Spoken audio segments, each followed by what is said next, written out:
नमस्कार, मैं हूं खुशबू पांडे। स्वागत है आपका हमारे खास कार्यक्रम जनता सरकार में, जिसमें हम बात करेंगे सत्ता के सिंहासन से लेकर जनता के सरोकार तक। साथ ही हम आपको बताएंगे प्रदेश सरकार की हर उस योजना के बारे में जिनका सीधा संबंध हरियाणा की जनता से है।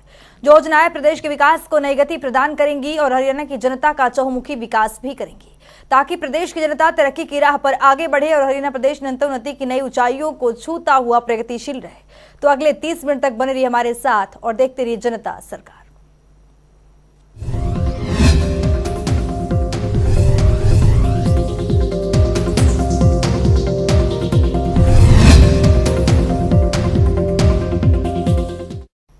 मुख्यमंत्री मनोहर लाल के नेतृत्व में हरियाणा कई आयाम स्थापित कर रहा है, तो वहीं मनोहर नीतियों के कारण ही हरियाणा प्रदेश आज देश दुनिया में अपनी अलग पहचान कायम कर रहा है। इन सबकी वानगी तब देखने को मिली जब गुरुवार को चंडीगढ़ में मुख्यमंत्री मनोहर लाल की अध्यक्षता में हाई पावर परचेज कमेटी की बैठक हुई। इस बैठक में 146 करोड़ रुपए से अधिक की खरीद और कॉन्ट्रैक्ट को मंजूरी मिली। देखिए खास रिपोर्ट।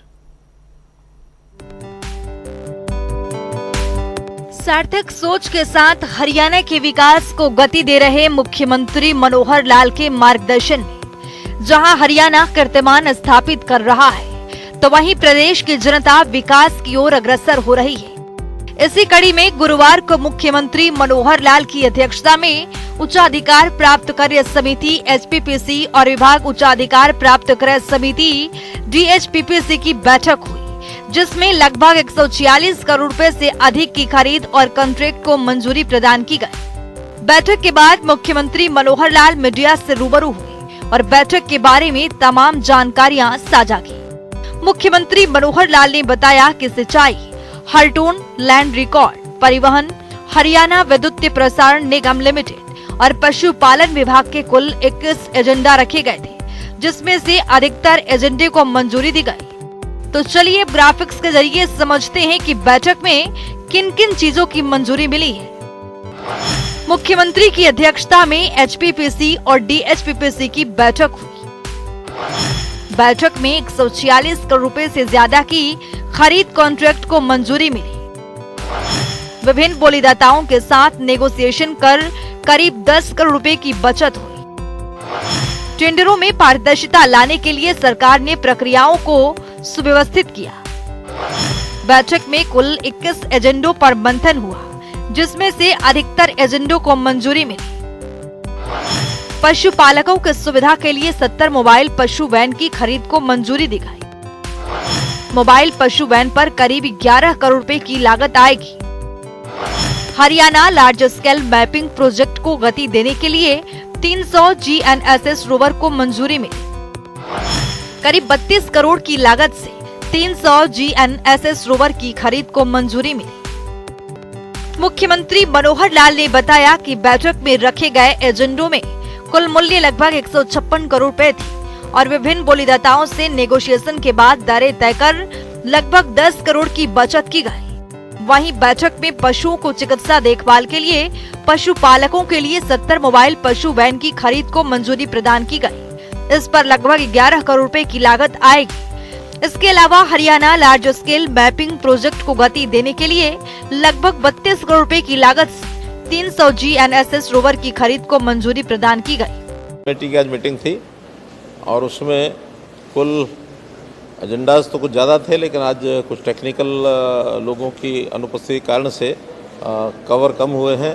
आज 21 एजेंडाज इसके ऊपर जो निर्णय हुए और उसमें कुल अमाउंट 156 करोड़ रुपए की अमाउंट थी, लेकिन नेगोशिएशन से 10 करोड़ रुपए की उसमें बचत भी हुई है।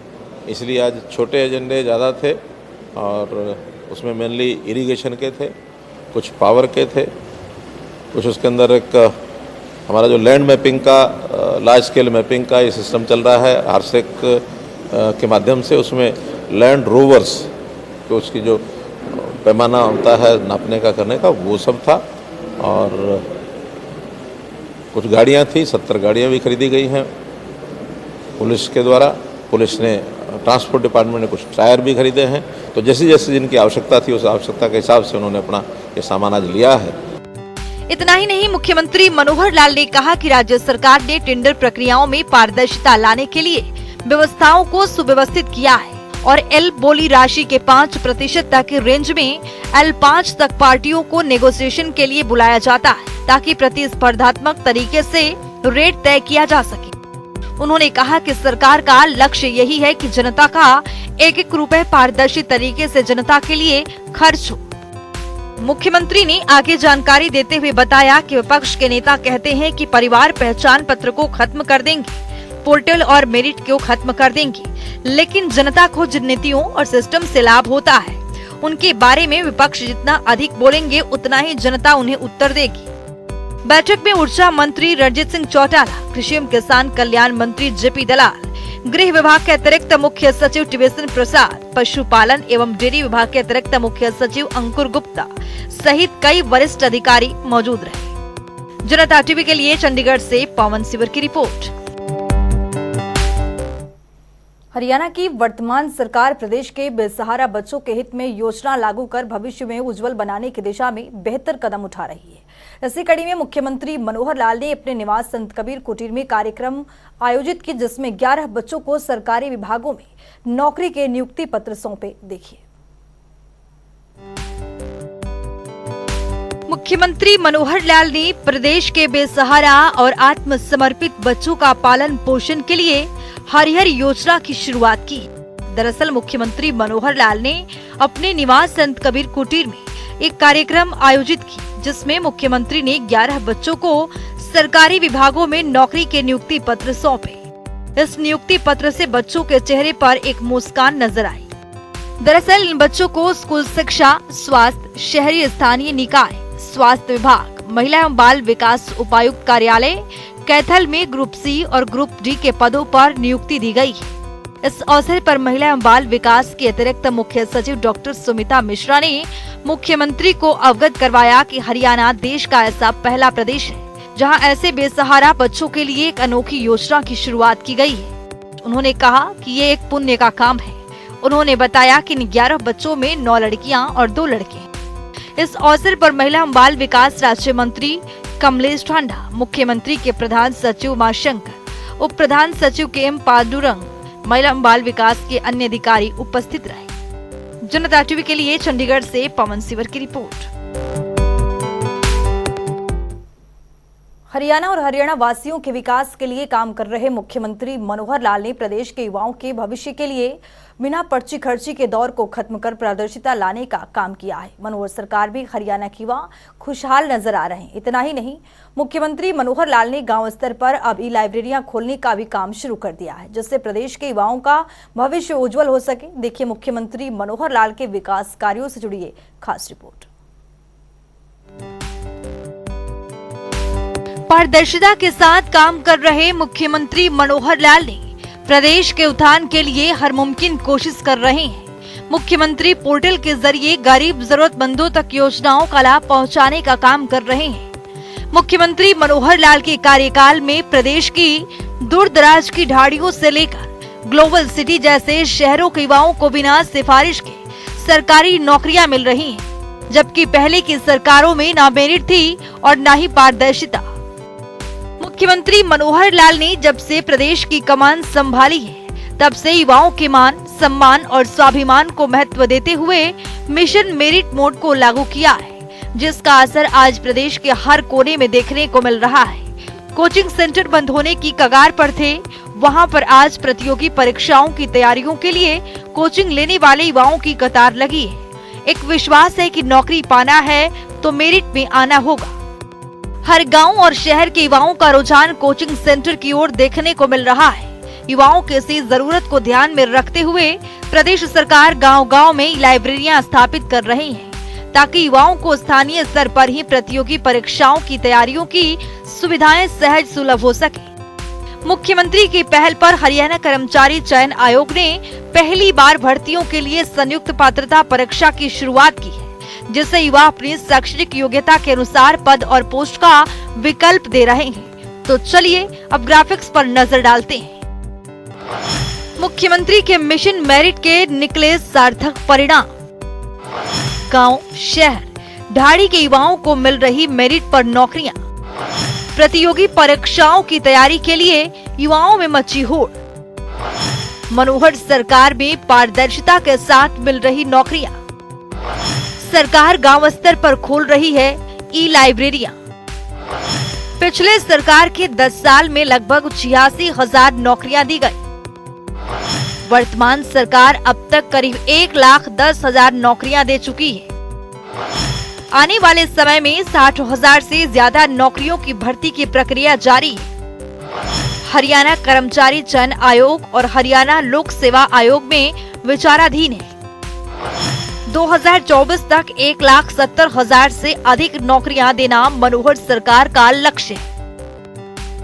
इतना ही नहीं, आउटसोर्सिंग पॉलिसी के तहत ठेकेदारों और सेवा प्रदाताओं के जरिए विभिन्न विभागों और बोर्ड निगमों में अनुबंध आधार पर रखे जाने वाले कच्चे कर्मचारियों को भी एक ही छत के नीचे लाने की पहल करते हुए मुख्यमंत्री ने हरियाणा कौशल रोजगार निगम का गठन करवाया है। इससे अनुबंधित कर्मचारियों को ठेकेदारों के शोषण से भी राहत मिली है। स्पेशल डेस्क जनता टीवी। हरियाणा की मनोहर सरकार किसानों के हित में कई बड़े और कड़े फैसले लेती रहती है ताकि प्रदेश के किसान खुशहाल जीवन जी सके और किसानों की आय बढ़ सके। इसी कड़ी में हरियाणा सरकार ने सूरजमुखी किसानों की एक बड़ी सौगात दी है। दरअसल हरियाणा में 6,000 रुपए प्रति क्विंटल की दर से सूरजमुखी की खरीद हो रही है, जो अन्य राज्यों के तुलना में 1,500-2,000 रुपए प्रति क्विंटल अधिक है। देखिए, हरियाणा के मुख्यमंत्री मनोहर लाल की पहल पर पहली बार हरियाणा राज्य सहकारी वितरण एवं आपूर्ति विपणन प्रसंघ यानी हैफेड सूरजमुखी की खरीद कर रहा है। तो वहीं किसान हित को ध्यान में रखते हुए मुख्यमंत्री मनोहर लाल ने 1,000 रुपए प्रति क्विंटल की दर से किसानों को अंतरिम राहत प्रदान की है। इसके साथ ही प्रदेश में 6,000 रुपए प्रति क्विंटल की दर से सूरजमुखी की खरीद हो रही है, जो अन्य राज्यों की तुलना में 1,500 से 2,000 रुपए प्रति क्विंटल अधिक है। तो चलिए ग्राफिक्स पर नजर डालते हैं। हरियाणा की वर्तमान सरकार किसानों के हित में उठा रही बेहतर कदम। मनोहर सरकार में किसानों की आय में हो रही दोगुनी बढ़ोतरी। हैफेड ने अब तक खरीदी 21,052 मीट्रिक टन सूरजमुखी। हरियाणा में 6,000 रुपए प्रति क्विंटल की दर से सूरजमुखी की हो रही खरीद। अन्य प्रदेशों के तुलना में हरियाणा की मंडियों में मिल रहा अधिक भाव। 1,500-2,000 रुपए प्रति क्विंटल की दर से मिल रहा है अधिक भाव। कुरुक्षेत्र जिले की 6 मंडियों में सूरजमुखी की खरीद का कार्य चल रहा है। हैफेड ने अब तक कुरुक्षेत्र की मंडियों से 14,633 मीट्रिक टन की खरीद, अंबाला के मंडियों से 6,419 मीट्रिक टन सूरजमुखी की हो चुकी खरीद। हैफेड की ओर से सूरजमुखी बीज की खरीद शुरुआत में 4,800 रुपए प्रति क्विंटल की दर से शुरू की गई थी और अब ये 4,900 5,000 रुपए प्रति क्विंटल कर दी गई है। इसके अलावा मुख्यमंत्री की घोषणा के अनुसार किसानों को 1,000 रुपए प्रति क्विंटल की अंतरिम राहत मिल रही है। ब्यूरो रिपोर्ट, जनता टीवी। हरियाणा राज्य जिसने बागवानी के क्षेत्र में कई उपलब्धियां हासिल की है। यहाँ के मुख्यमंत्री मनोहर लाल के नेतृत्व में बागवानी विभाग नए आयाम स्थापित कर रहा है और हरियाणा के प्रगतिशील किसान परंपरागत खेती को छोड़कर बागवानी की ओर रुख कर रहे हैं। देखिए, हरियाणा राज्य जिसका उदय सन 1966 में तत्कालीन पंजाब के सबसे पिछड़े इलाके को मिलाकर हुआ था, लेकिन यहाँ के जुझारू नागरिकों की मेहनत और इच्छा शक्ति के बलबूते हरियाणा राज्य आज देश के समृद्ध राज्यों में अग्रणी। चाहे उद्योग हो या कृषि, हरियाणा राज्य ने हर क्षेत्र में तरक्की अर्जित की है। कहते हैं आवश्यकता आविष्कार की जननी होती है। समय में बदलाव के साथ जरूरतें बढ़ती भी हैं और बदलती भी हैं, लेकिन जब कृषि के क्षेत्र में विविधीकरण की बात करें तो हरियाणा प्रदेश इसमें भी आदर्श स्थापित कर रहा है। परंपरागत खेती में जोखिम और लागत ज्यादा है, तो हरियाणा के मुख्यमंत्री मनोहर लाल के नेतृत्व में बागवानी विभाग प्रदेश के किसानों के लिए नई नई योजनाएं ला रहा है, जिससे किसानों की आय दोगुना ही नहीं बल्कि कई गुना बढ़ रही है और किसानों को बागवानी विभाग के प्रति अटूट विश्वास बन रहा है। इसी के परिणाम है बागवानी के क्षेत्र में हरियाणा राज्य पूरे देश में चर्चा का केंद्र बन रहा है। बागवानी किसानों को प्रोत्साहित करने के लिए हरियाणा सरकार निरंतर कार्य कर रही है। बागवानी विभाग हरियाणा की ओर से किसानों को सशक्त बनाने के लिए पूरे राज्य में 11 उत्कृष्ट केंद्र स्थापित किए गए हैं। ये सभी उत्कृष्टता केंद्र हरियाणा राज्य के किसानों को उच्च गुणवत्ता के पौधे तैयार करके मुहैया करवाने के लिए प्रतिबद्ध है। इसी का परिणाम है कि हरियाणा राज्य के किसान अपनी परंपरागत खेती को छोड़कर जैविक खेती करने की ओर बढ़ रहा है। कृषि विविधीकरण को बढ़ावा देने के लिए हरियाणा की मनोहर सरकार ने पिछले 7 साल में बागवानी विभाग के बजट को करीब 3 गुना बढ़ा दिया है। बागवानी विभाग द्वारा चलाई जा रही योजनाओं का लाभ उठाकर हरियाणा का किसान खुशहाल हो रहा है, जिससे विभाग के प्रति किसानों को विश्वास भी बढ़ रहा है। हरियाणा सरकार की ओर से किसानों को हर योजना का लाभ देने के लिए मेरी फसल मेरा ब्यौरा कार्यक्रम सफलतापूर्वक चलाया जा रहा है। इस कार्यक्रम के तहत साल 2021-22 में लगभग 1.29 लाख एकड़ क्षेत्र को पोर्टल पर पंजीकृत किया जा चुका है। हरियाणा सरकार की योजनाएं राज्य के किसानों के लिए लाभकारी साबित हो रही हैं। बागवानी क्षेत्र में अग्रणी हरियाणा राज्य की मनोहर सरकार ने भावांतर योजना लागू की है। इस योजना के अंतर्गत यदि राज्य के किसानों को अपनी फसल मंडी में बेचने पर कम कीमत मिलती है, अर्थात किसानों को नुकसान होता है, तो उसकी भरपाई राज्य सरकार द्वारा की जाती है। इस योजना के तहत किसानों को कृषि में विविधता लाने के लिए प्रोत्साहित किया जा रहा है। बागवानी फसलों पर भावांतर योजना लागू करने वाला हरियाणा देश का पहला राज्य है। तो चलिए अब ग्राफिक्स के जरिए समझते हैं। इस योजना को 1 जनवरी 2018 को लागू किया गया। योजना के तहत 21 बागवानी फसल कवर हुआ।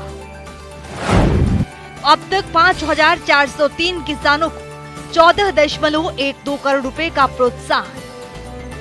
भावांतर भरपाई योजना हरियाणा सरकार की एक अनूठी योजना है। राज्य के जो किसान अपनी फसल जैसे सब्जियां, फलों आदि का बाजार में बेचते हैं, लेकिन उन्हें अपनी फसल बेचने पर उचित मूल्य नहीं मिल पा रहा है, उन किसानों को राज्य सरकार द्वारा फसल का या तो मुआवजा या फिर फसल की कम कीमत की उचित भरपाई के रूप में प्रोत्साहन धनराशि प्रदान की जा रही है, ताकि किसानों को उसकी फसल का सही मूल्य मिल सके। हरियाणा का बागवानी विभाग प्रदेश के किसानों की आय बढ़ाने के लिए निरंतर प्रयास कर रहा है।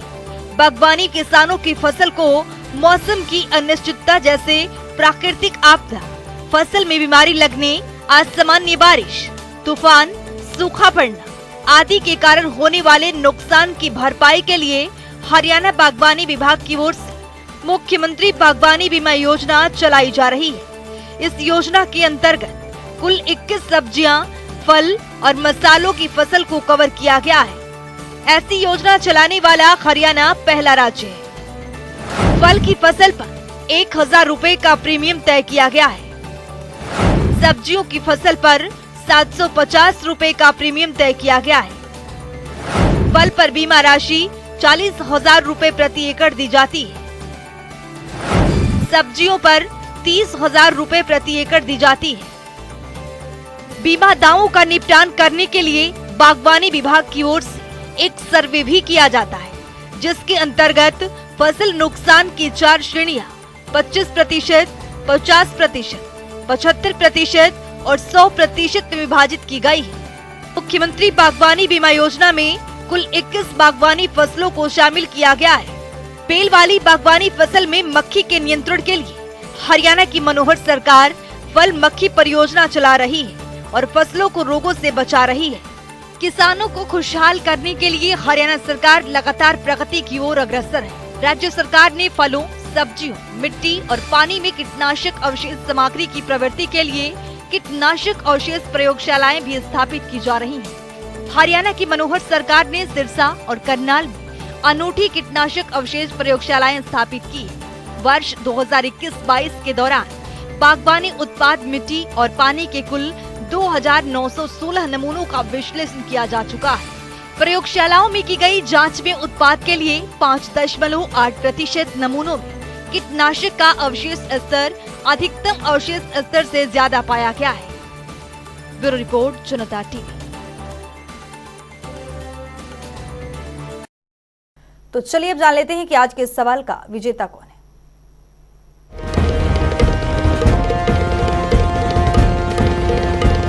तो बात अब आज के विजेता की। जैसा कि आप जानते हैं, हर रोज एक नया सवाल पूछते हैं, सही जवाब देने वाले के नाम और तस्वीर अपने टेलीविजन स्क्रीन पर दिखाते हैं, साथ ही उसको उपहार भी देते हैं।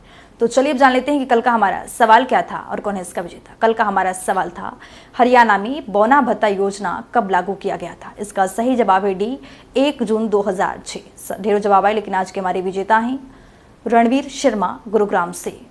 रणवीर, आपको बहुत बहुत बधाई। तो फिर पूछेंगे आज का सवाल, देखते रहिए जनता टीवी।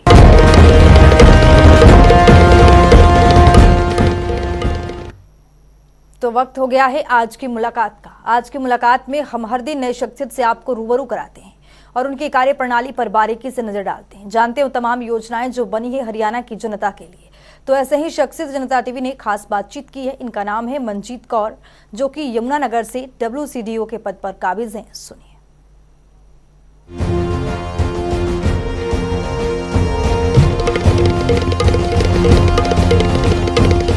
विभाग द्वारा गर्भवती महिलाओं के लिए विशेष हमारी प्रधानमंत्री मातृ वंदना योजना चल रही है।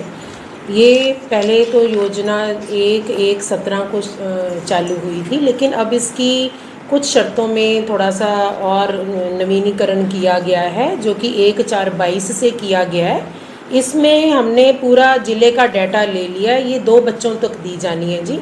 तो जब पहला बच्चा होगा तो उसको 5,000 रुपये की राशि लाभार्थी के खाते में 2 किस्तों में दी जाएगी। और ये कंडीशनल बेनिफिट स्कीम है, यानी कि यदि एक महिला अपना पूरा टीकाकरण पूर्ण करती है उसके कार्ड को, ताकि वो महिला अपने स्वास्थ्य का भी ध्यान रखे, इधर पोषण के लिए महिला एवं बाल विकास विभाग द्वारा उस महिला के खाते में ये पैसा डाला जाता है। इसके अलावा यदि दूसरा बच्चा महिला का यदि लड़का भी होता है या लड़की होती है तो भी एक मुश्त हम उसको 6,000 रुपये की राशि डालेंगे। तो इस पोर्टल का अभी हमारा शुरुआत हुआ नहीं है, होने वाला है, लेकिन हमने अपना डाटा पूरा हार्ड कॉपीज़ तैयार कर लिए। तो इस बारे में हमें जैसी ही डायरेक्शन आती है लाभार्थियों के खाते में पैसा डाला जाएगा। उपरोक्त के अतिरिक्त मैं ये कहना चाहूँगी कि प्रत्येक बच्चे के स्वास्थ्य और न्यूट्रिशन को लेके, सुरक्षा को लेके महिला एवं बाल विकास विभाग हमेशा तत्पर है। यहाँ मैं बात करूँगी 1,03,40 बच्चे जो मेरे 0 to 6 ईयर के बच्चे हैं।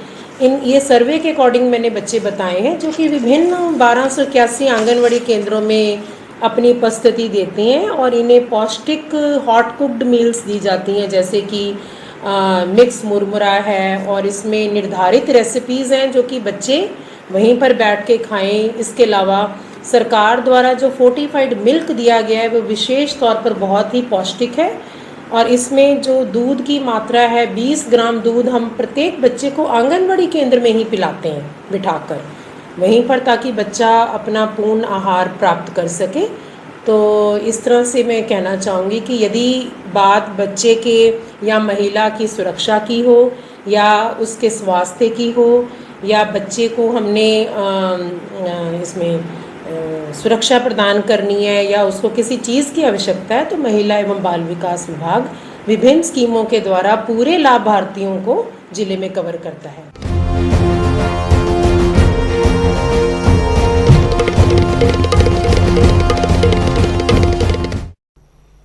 तो वक्त हो गया है आज के सवाल का। तो चलिए अब जान लेते हैं कि आज के इस सवाल में क्या कुछ है।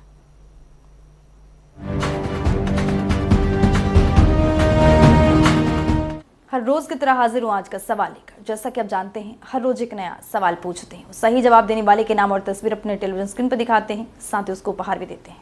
तो चलिए नजर डालते हैं आज के सवाल पर। हरियाणा बौना भत्ता योजना के तहत पेंशन की राशि कितनी दी जाती है? ए 2250 रुपये, बी 1500 रुपये, सी 5000 रुपये, डी 3550 रुपये। तो दीजिए सही जवाब और बनिए विजेता।